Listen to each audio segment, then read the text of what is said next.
Welcome to my channel. In this video we'll try to create simple Java program for pricing bonds. So let's begin. Here you see we have created a package bond pricing, and inside this package we have a public class pricing. Let's move on to create a method for calculating bond price. So here you see the access modifier protected, which will allow to access this method inside the bond pricing package and also outside of it only for subclasses. We want our method to return list with big decimals, and pay attention here that we use big decimal and not double. Double has some problems when doing calculations. That's why for precise calculations big decimal is preferable. So our method is calculate bond price.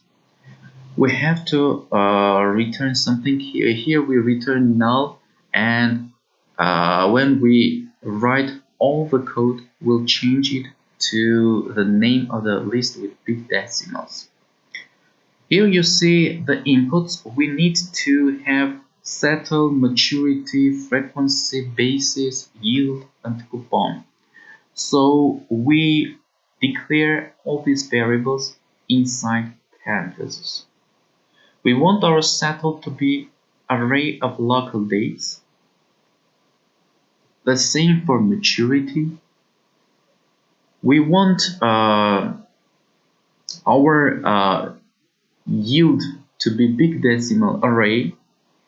The same for coupon.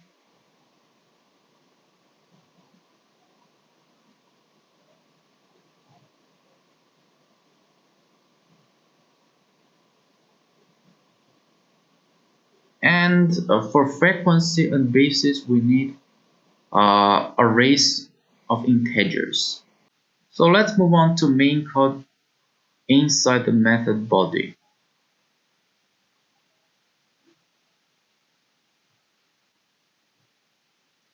Initializing main variables.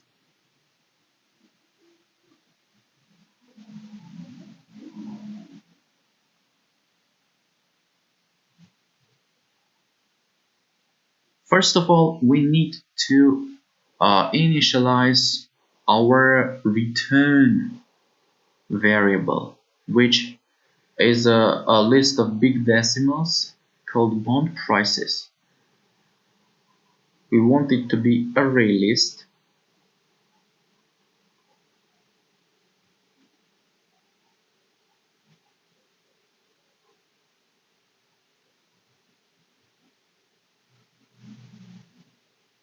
And also let's declare the month context, which will be used when using big decimals operations. So here we want month context to have a precision of 7.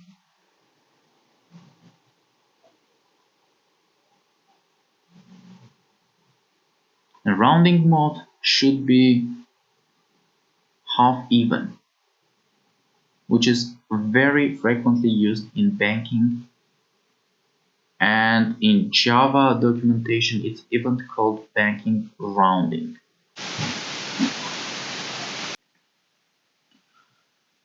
So to get the calculations we need 2 rounds of loops.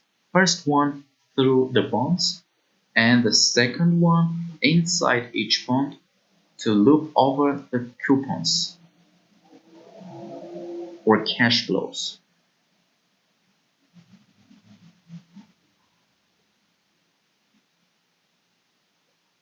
So here we specify the looping over bonds.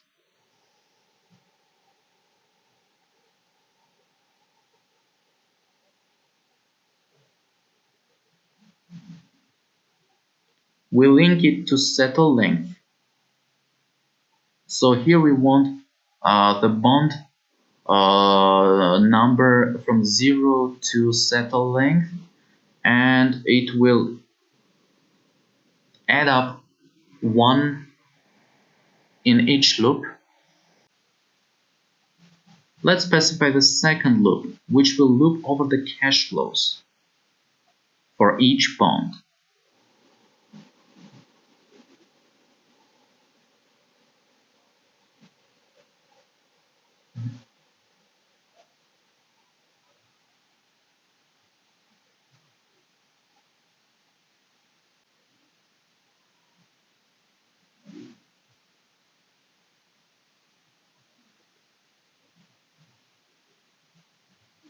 Here we specify coupon count variable, which will be initialized later. That's why it's in red.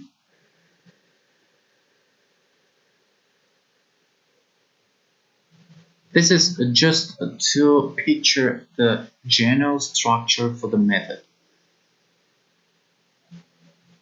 And we'll fill in the body later, commenting so as other developers could understand the structure of the code.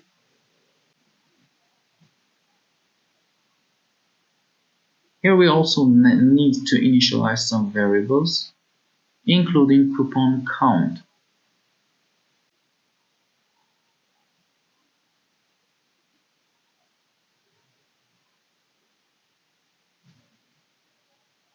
So let's begin with the number of days in coupon period, which we want to be a long type.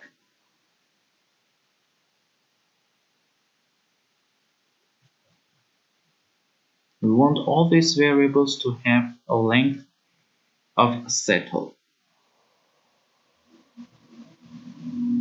Besides coupon period number of days, we want to have the current coupon period end date and begin dates. We want all of them to be of local date type.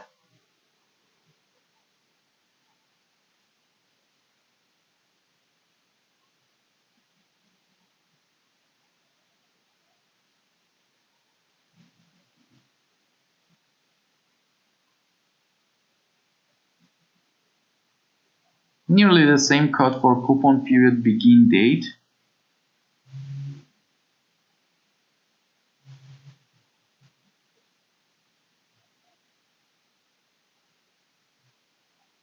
Let's copy, not to repeat, to type the same code again.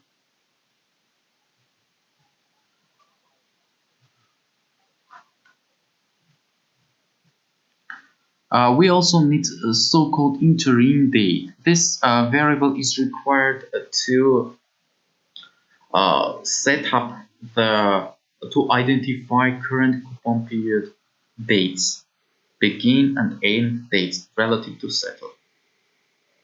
We'll see in action later.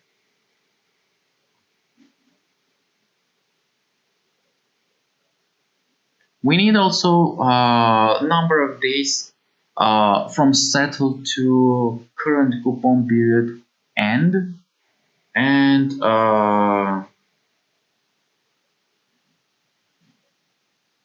of course we also need coupon count variable, which we have already used in the second nested loop.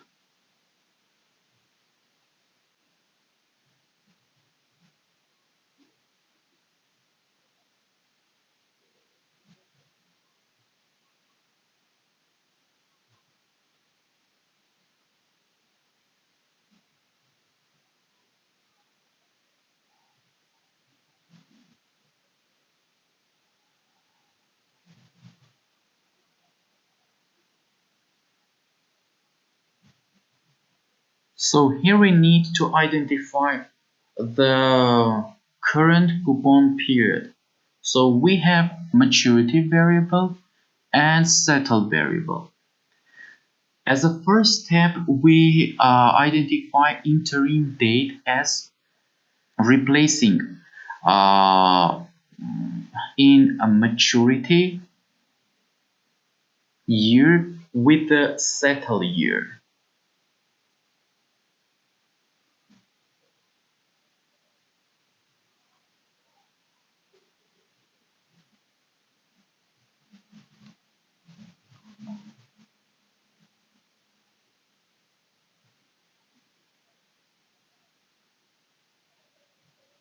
In this calculation, we just subtracted number of years between maturity and settle. So it's effectively we have replaced the year in maturity with a year in settle.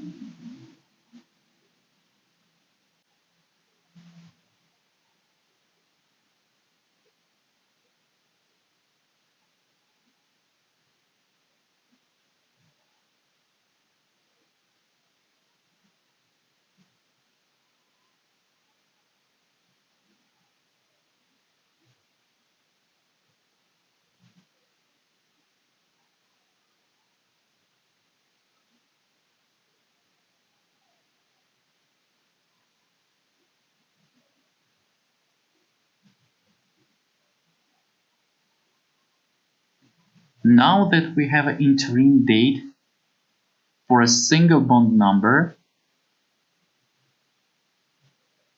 we just as an interim step, we make coupon period end date to be equal to interim date,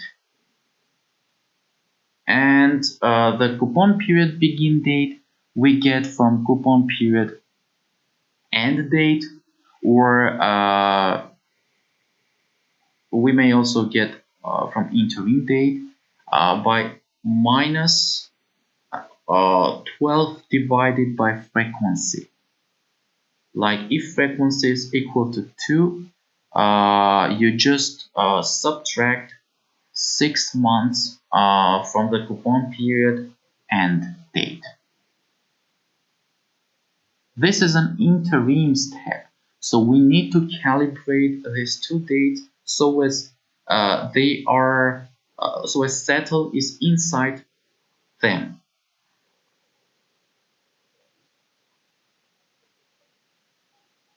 We can calibrate by using while loop.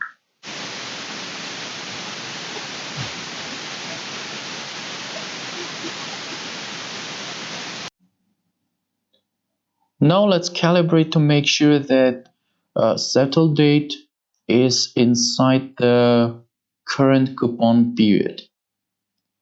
We can calibrate by writing a while statement which loops through the coupon period begin and end dates, and if it checks and finds that settle date is out of the current coupon period, it makes adjustments. So here we make a while condition using chronounit.dates.between function and putting inside the arguments settle date and coupon period end. Here it checks whether coupon period is before the settle date, and in that case it adds to coupon period end date the months equaling the coupon period length, and then checks again whether the condition is satisfied. So here you see coupon period end date for the specific bond plus months and 12 divided by frequency of specific bond. If frequency is, for example, 2, then it adds 6 months to coupon period end date. Then it calculates coupon period begin date by subtracting from the end date the coupon period length equivalent months.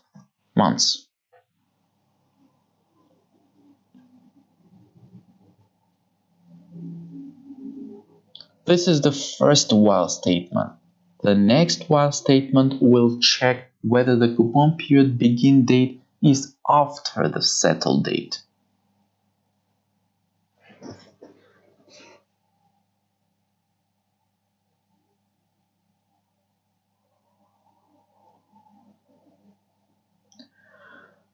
The next while statement is its structure is equivalent to the first one. Just here we check using the same function whether the settle date is before the coupon period begin date.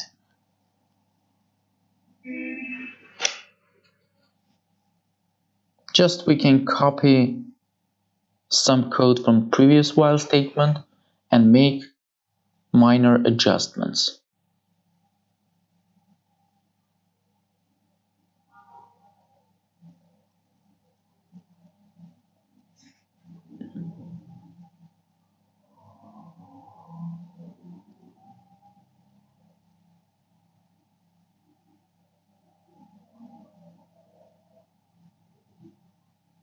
Here if the settle date is before the coupon period begin date, we subtract months equivalent to coupon period length from coupon period end date, and equivalently we calculate coupon period begin date by subtracting the same amount of months from coupon period end date.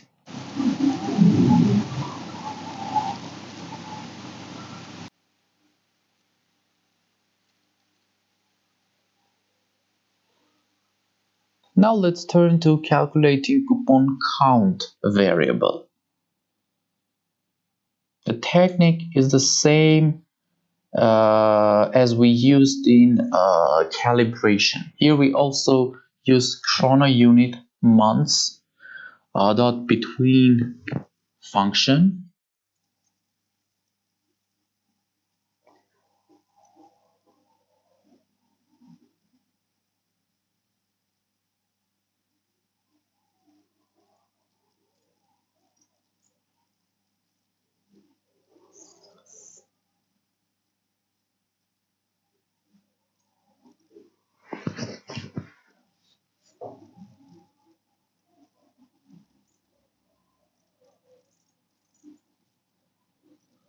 Here we find out months between maturity and coupon period end date, multiply it with frequency,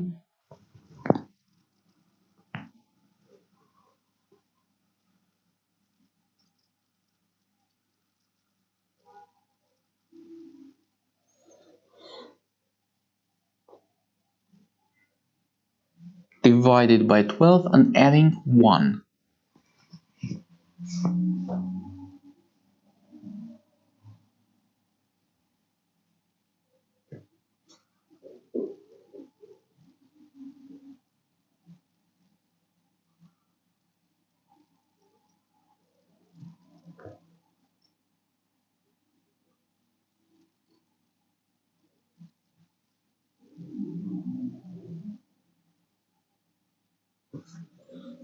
We also need to write some small code for taking into account basis.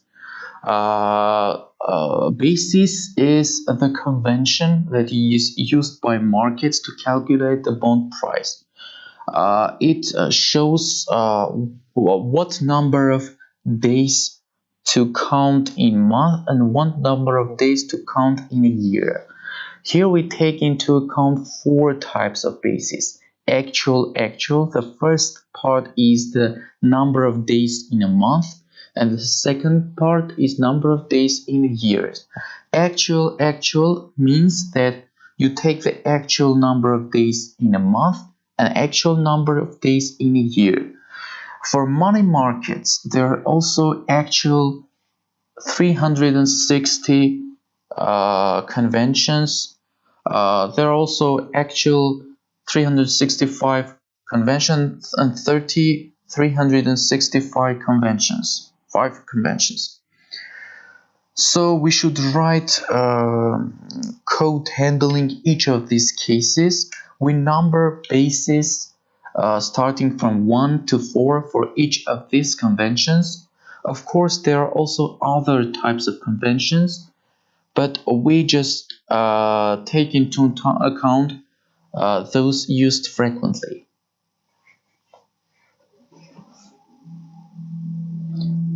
So we need to specify the days till the coupon period end for a specific bond.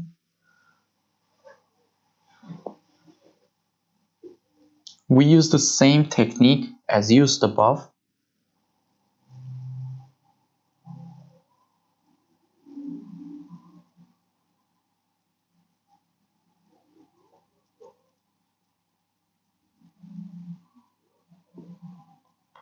Taking into account settle date for a specific bond and coupon period end date for that specific bond.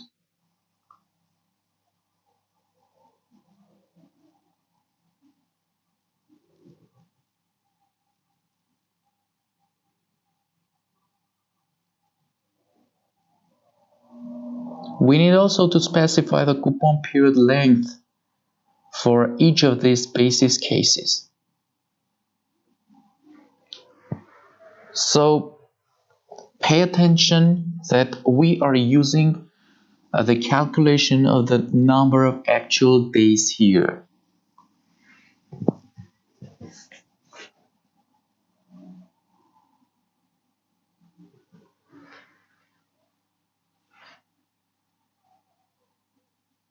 Here we take coupon period begin and coupon period end dates for specific bonds.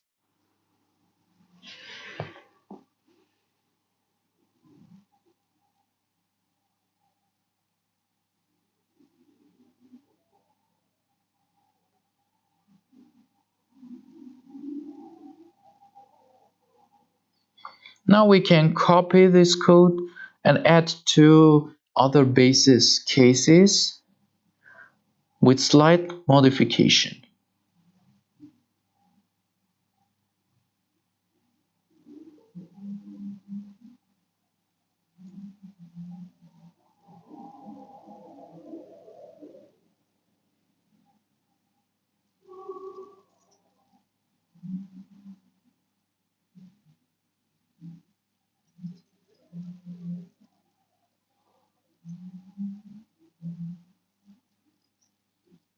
So in case of days to end, we have not made any modification.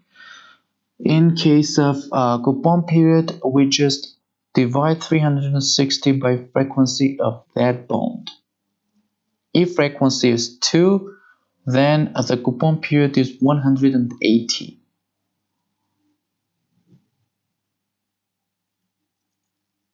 For 365, we just modify 360 to 365.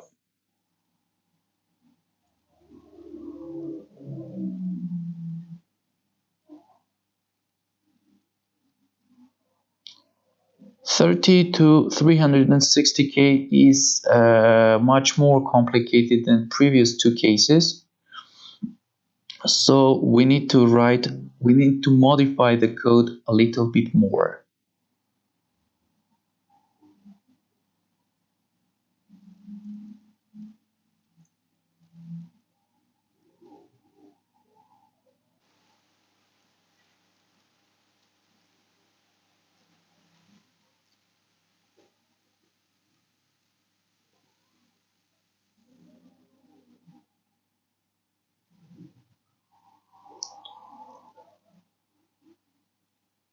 So we need to take years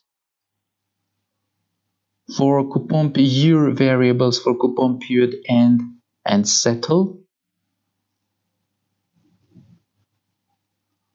Between coupon period end and settle, multiply it by 360. Then we should get the number of months between these two variables and multiply by 12, and then get the number of actual days between settle and coupon period end.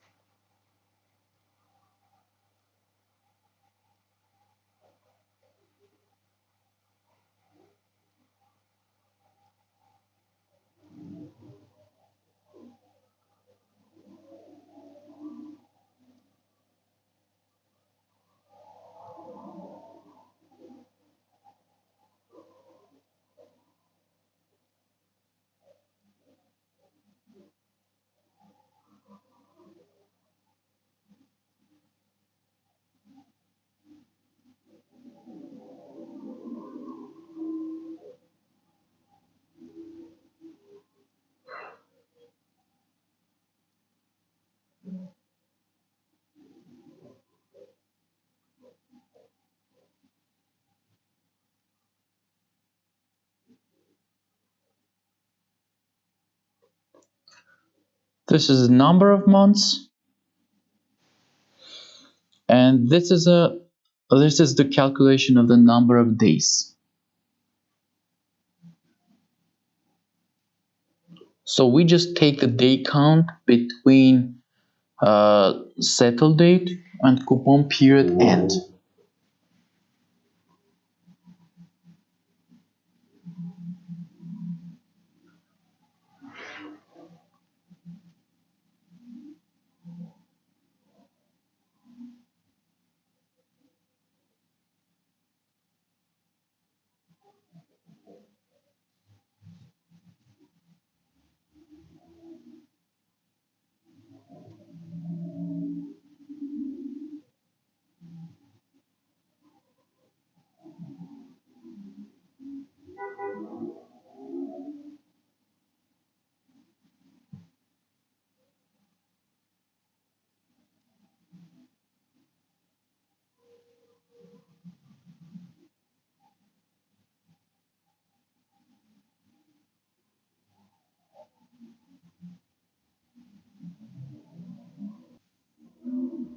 Now that we have handled basis calculation, let's turn to calculation of tau.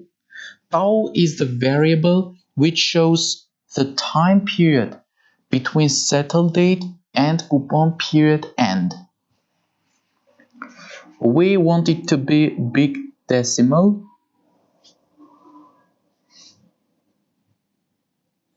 and it's calculated using the days to end variable divided by coupon period variable, which is the days till the end of the coupon period divided by the number of days in a coupon period.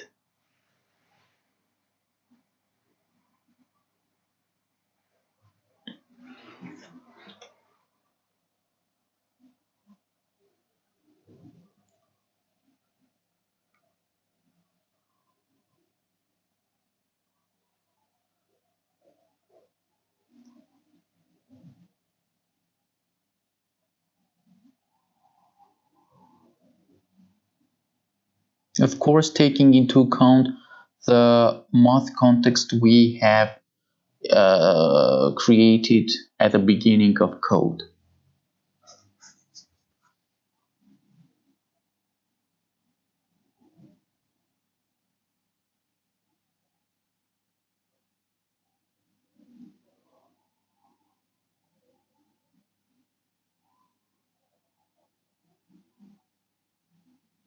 We also need a so-called interim bond price variable, which is the price for current bond calculation. After each loop, we'll add this bond price int variable to bond price list variable so as to return bond price list at the end of the code instead of the null you see here.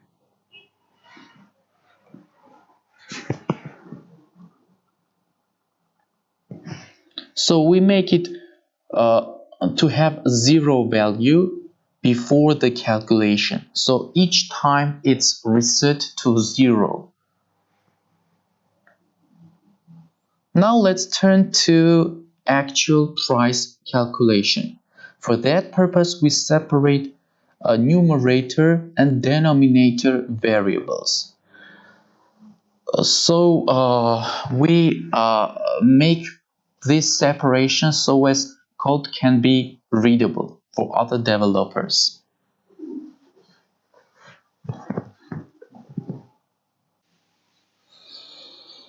So we are calculating the denominator by specifying the following formula. 1 plus yield divided by frequency multiplied by 100, and then taking the power of coupon number plus tau. So we first specify the POW using big decimal math library. Inside it, we create a big decimal variable of 1, then add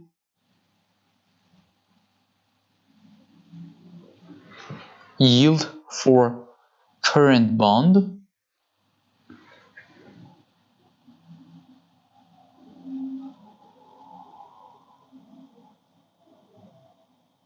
then divide yield by frequency of current bond multiplied by 100.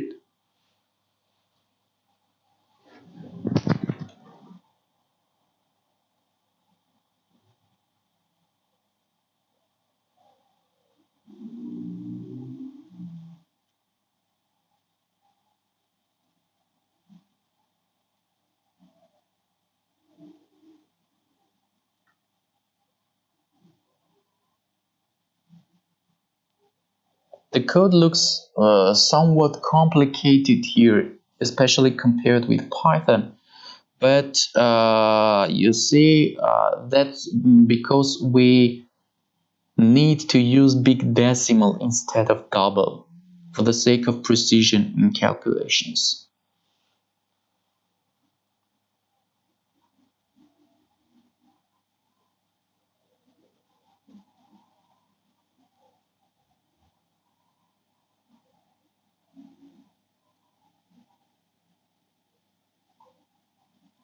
So it's the step of multiplying the frequency by 100.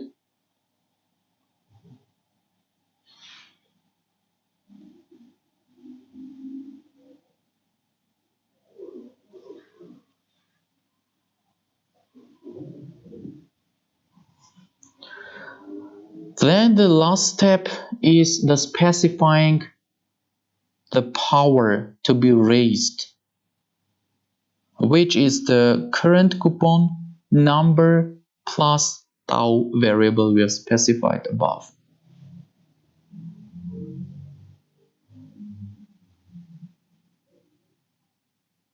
For each divide operation and multiply operation, we have to specify the math context to big decimal.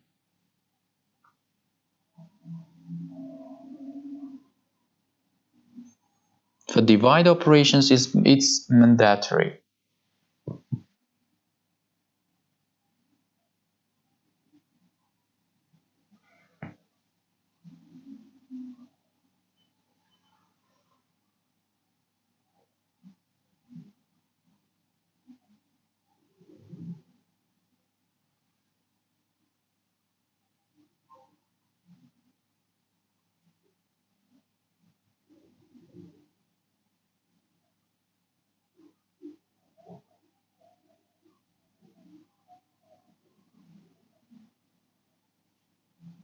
So you see here, we have specified coupon num variable, which is a loop variable, and adding to this loop variable the tau we have created outside the loop.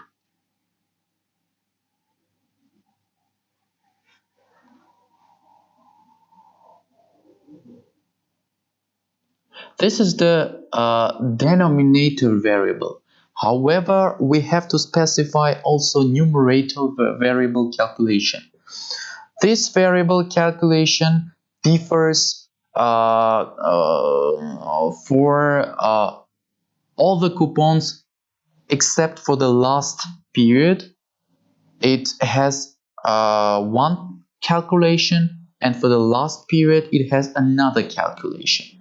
That's why we'll use if statement. So we are specifying if the coupon number is not the last one, then numerator is calculated using only the coupon payments. For the last period, we take also into account the principal repayment, which is here 100.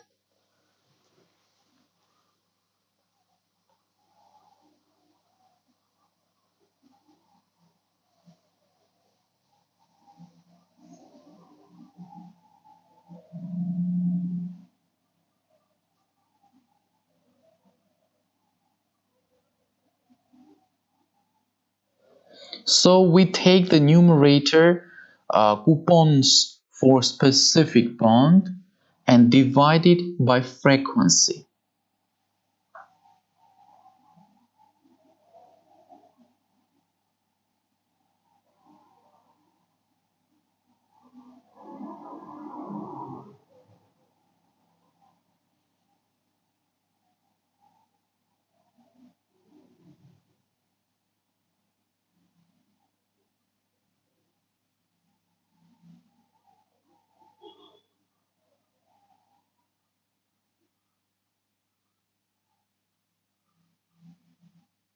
Of course, providing math context.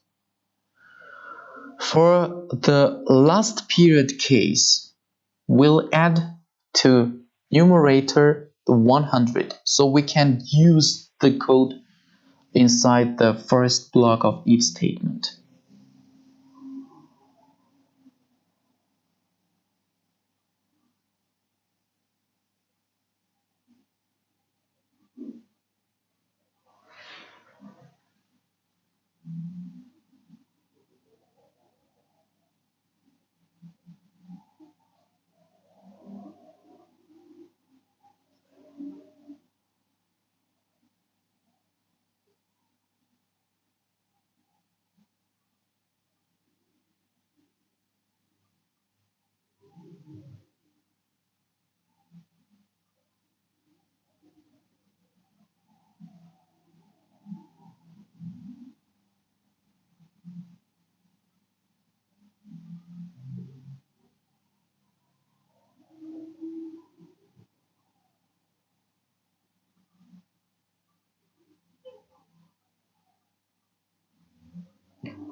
You see, the code is very similar to previous if block code, just adding the 100 big decimal variable.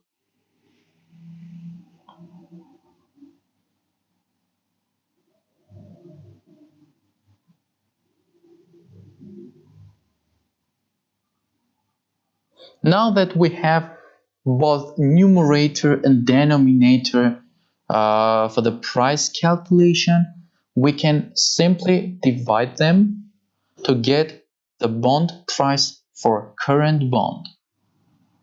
We use as a container for this bond price int variable, which will be reset for each bond calculation.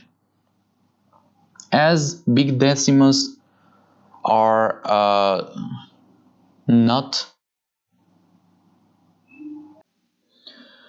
since big decimals are immutable, that's why we create new big decimal using the previous big decimal, although they two have the same name. So we divide numerator by denominator and specify here the rounding mode and precision. So we want it to have precision of 7 and rounding mode should be rounding half even.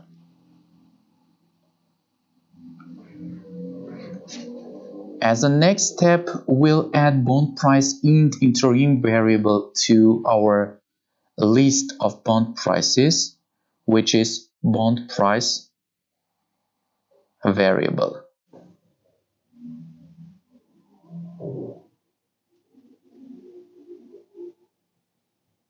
Just adding bond price int variable to bond prices.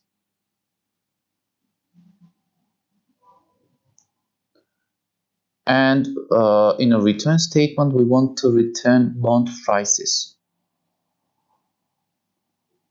So this is the end of the main class construction. Now let's create another class, which will create an object of pricing class we have created before. So the name of the class is pricing calculation. Here we write the main method inside of which will be implemented the rest of the code.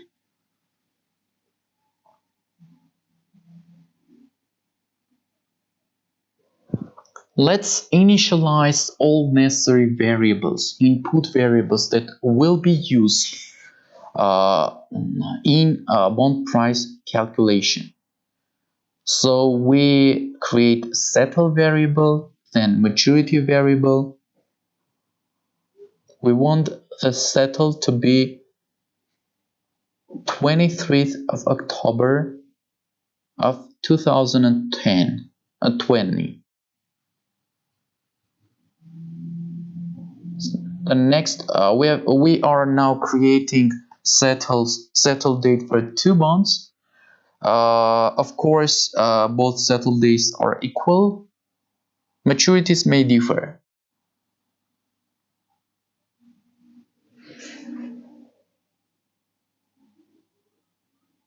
We can reuse some of the code.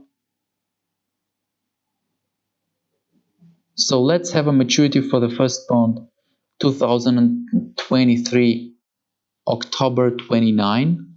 For the next one 2021 February 17. And then we are turning to yield specification.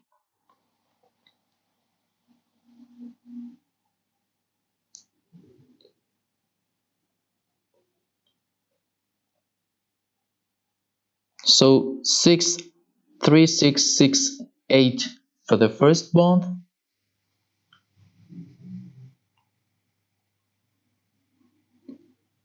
53358 for the second one. Coupons are much more straightforward here, just reusing code from yield.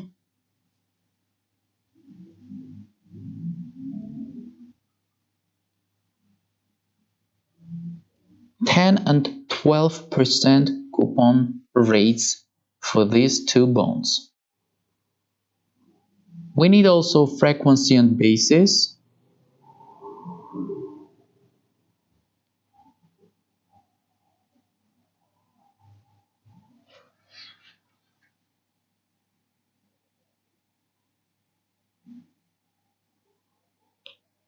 So we want both bonds to have frequency of 2 and the basis is actual, which is numbered 1 in our case.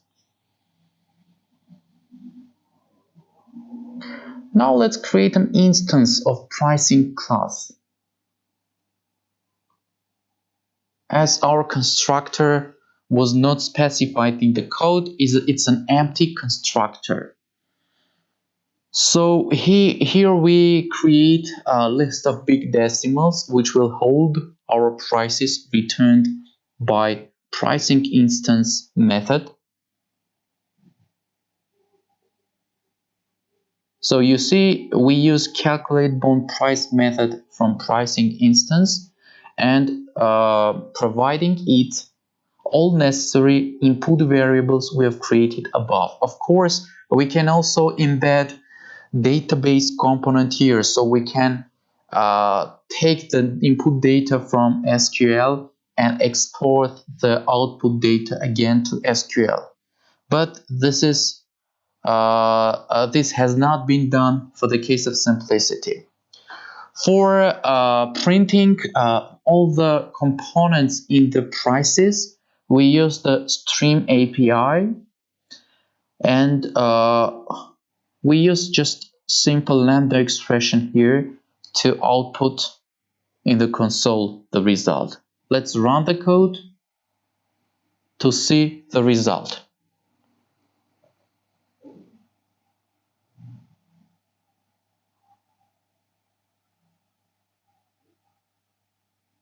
So you see here the price is calculated.